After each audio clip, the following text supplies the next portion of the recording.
guys, my name is Andrew Dovale. I am a PPG sponsored player. I played at the Orlando Regional this weekend to a 3rd place finish, playing the Pan leader with Chain Attack Zeno.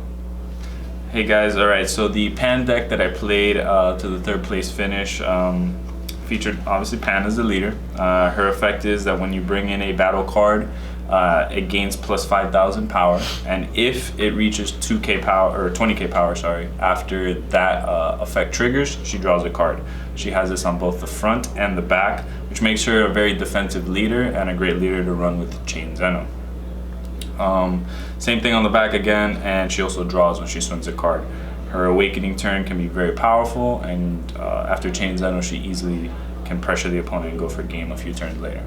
So getting into the deck profile, I'm just going to start off with the basics of what this deck runs. It's very similar to Justin's deck. We play tested and we came up with this build. So we have 4 Handy Giru, just the super combo you got to play 4 of in every deck, just super necessary. Onto the battle cards that usually want to combo with, you have the 4 Intensifying Power Trunks and 4 Chain Attack Zeno. These guys obviously go together. We play them on turn 1, then we evolve over it for 2, or we hard cast this guy on 5, and we get out the man of the hour, Mr. Zeno the Playing God. He's pretty much the bread and butter of the deck. You want to chain Zeno people. When you chain Zeno, the new ruling with Pan is that you get to draw 6 cards. That's a huge improvement to the deck and why it's seeing a lot more play. Then you're able to awaken, play another battle card, so you're drawing up to 7, 8, and then your opponent's at like 4. You're at a huge advantage after Chain Zeno, which is a great advantage for Pan. Going off to the more 2-ofs and 3-ofs battle cards, we play a lot of 3-drops because the 3-drop slot is just enough mana where you're not tapping out, or it's a very powerful awakening turn for you. So we play 2 Fearless Pan. Let me move these here. We play 2 Fearless Pan and 2 Digging Deep Vegeta. These are the 2-ofs at the 3-drop slot. Fearless Plan helps you go for game a lot of times. She's also very good defense against Universe 7 Frieza. You need a barrier blocker to survive. Digging Deep Vegeta, he's your awakening tool plus the Intensifying Power Trunks. And he also goes for game a lot. He's very powerful. These guys are 2-ofs because you don't want to see them too much, but you do definitely need them in the deck, and you play more of them in the sideboard versus certain matchups. The 3-ofs at the 3-drop slot are Glory Obsessed, Vegeta, and Burst Attack Gohan. The reason for us playing 3 of each of these is that they're super impactful cards at almost every part of the game. Early game, if you defended yourself a lot, you can recover very quickly with Burst Attack. Play him, draw a card, swing, draw 2 more cards. After Chain Zeno, he's absolutely backbreaking. He's critical, so you don't want to get hit by him. He's just a solid card. Sometimes you can't draw the 2 off of him, but that still doesn't make him a bad card. He's just a necessary card for this deck. He's so good. Then the best battle card in the deck, in my opinion, although Foreseeing Hit is very high up there, is this guy. With Pan, he's a 30k and then a 20k beat stick. So he's able to come in, get you that card draw on both sides, and then just completely decimate their board every single turn. They literally can't play a battle card that gets pressured by this guy, or they're feeding you cards. So he just dominates the board, must be removed. Great threat for Pan to have, and removal, which red does not have much of. He's pretty much the removal of the deck. That's why we play him at 3. Those are the 3 drops that we play. Then we also have the 4 drops. For consistency purposes, you don't really need to play 4 of these, but for consistency you do, because you really want to see it after Chain Zeno. It's very important. Hit pretty much seals games away like no other card in the game. Giving you information about how much you need to combo, taking cards away from your opponent's next turn. He's probably the best battle card in the game, and this deck abuses him probably the best out of any deck in the meta game right now. So you got to play 4 of for the consistency purposes, but you can't cut them to 3. Then we move on to the defensive cards, kind of bread and butter of the deck. I like to call them your super combos pretty much, as they both kind of have the same effect. Unbreakable draws you a card. A 10k combo that draws you a card. Vegeta is also a 10k combo that draws you a card. except it also comes into play for 20k. That's also very important to keep in mind. This guy is very safe than most other 15k combo 10k cards that you can put in, like Raging Spirit, because he gets the plus 5k boost. So when you bring him in on your opponent's turn, they have to swing 20 into him, which is usually very difficult for them to do. They don't want to swing into 20. So he's a very safe battle card to put out there. It's not like you're playing him and then he's getting attacked right away. So he's very good in this deck, draws you a card, great defense to have, protect yourself in the early game, and then you chain Zeno with more life than them, and you just beat them from there. Moving on to the cards that are more tech. A lot of players weren't playing these in the main deck at all. Inclusions that I liked myself for the deck and just actually stole a lot of games would be the 2 hitting power East Supreme Kai. Strictly better than Champa in this deck in my opinion, because he is able to be played for 2 and it goes up to 20, so he gives you the card draw, which is really nice. He's a turn 2 play at worst, and he goes for game in the late game just to, you know, combo out your opponent. After you chain Zeno them, it's very easy to have that double strike pressure just to end the game. So I think he's a necessary 2-of in most decks and definitely in this deck. Going on to the Overrealm, this is a big difference between me and Justin's deck. He played the Supreme Kai. I opted to play also a Supreme Kai, but the Times Choice, not the one that gives you leader plus 5k and draws you a card.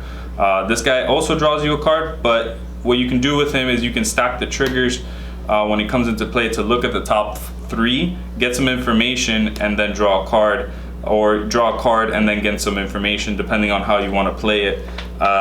Usually it's better to draw the card and then look at the top 3. That way you have more idea of what you want to search for. Basically the reason for playing this card is just consistency. You just want to find Chain Zeno, you want to find your toolbox. You know, when you need Fearless Pan, you find Fearless Pan. When you need Digging Deep, you find Digging Deep. When you need the Champa, you find the Champa. It's pretty much just all the important cards in this deck are battle cards. This guy, or she, finds them. She's very good for me. The Supreme Kai is also very good because, you know, the plus 5k is very important against pressuring cards like Vegito and so on. But I liked her a lot as my option for the Overrealm slot. Going on, just the blue battle cards that you kind of have to play because aggro is a thing and you can't tap out. So basically what you do is, you know, you charge one of these and then you have access to all of them, and they are the 3 Whis Coercion and 4 Sensu Bean. They're just really just too good of cards to be playing. You just charge 1 blue, that's all you need for the entire game. You can charge your extra Zeno, you can charge an extra, or just whichever first one you see, and you're good to go for the rest of the game. You don't have to charge any more blue and you get access to a super powerful set of cards. Moving on to the sideboard,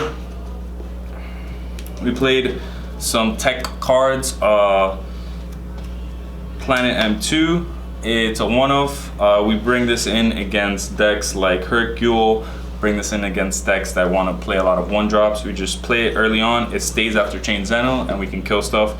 It also works well with Vegeta for removal. Just overall a really good card. There's a lot of cool plays that you can make with it, keep the board even more clean for Pen. Then we play the 3rd Fearless Pen. The reason for her is because your Universe 7 matchup is not very good. So you bring this into play. A lot of plays that I did at the regional where I would play Intensifying Power Trunks on 1, Chain Zeno Evolve on 2 into her, and then I would have 2 double strike, my leader for 15k and chain attack for 25k double strike, and then still have my barrier blocker on board so I'm not getting victory strike. That's a huge power play on turn 2. You're drawing cards, you're eating their hand pretty much, because if they don't defend, they pretty much have to awaken the next turn. Again, I really hate playing against Universe 7.